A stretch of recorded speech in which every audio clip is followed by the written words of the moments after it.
haddaan kori lahayn garaad, haddaan ka walahayn nafta, haddaan qabyada kalkaali lahayn kabi noloshaa istaari lahaa.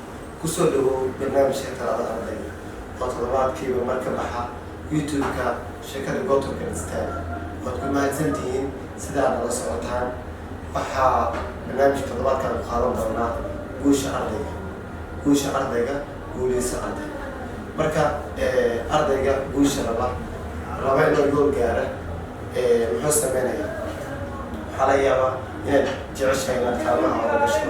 Waxaa laga yaabaa xididka iskuulka inaad noqoto inaad jeceshahay, laakiin waddooyinkii aad ku gaari lahayd qaladaad badan inay ku sugan yihiin ama aad ku sugan tahay.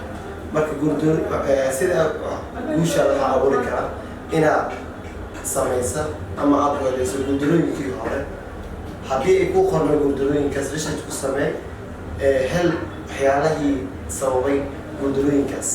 Waxaa fududaanayso inaad ka kabato guuldarooyinkii hore oo aad guuleysato. Marka saa aad samayso hadday intaa guusha iyo yoolka hore kuu soo kiciso, kadib waxaad sameynaya asxaabihii gidaarkaaga jooga ama garabkaaga ayaa oo guuleysan jiray ayaad baaritaan ku sameynaya.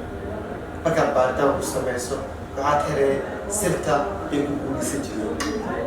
Intaa kuma joojinaysid sirta markaad hesho guushii ku gaari jireen wax baad ku darsanaysaa. Markastoo aad wax ku darsatana waxaad u dhawaanaysaa guusha wadadeeda. Marka arday waxaad awoodaa inaad guuleysato oo aad yeelayso guulasha ku raaxaysato kaalmaha koowaad. Haddii aad arday sanadihii hore geli jiray kaalmaha koowaad, ha isdhigaan wixii aad ku guuleysatay wax ku dar, waxaad gaaray guushii aad rabtay ama wixii aad ku tartamaysay. Marka waxaan ku leeyahay ardaygaad guuleysan kartaa, guusha waad u qalantaa, adigana guusha arag. waxaan kusoo gabagabeynaya insha Allah Ilaahay Kariim.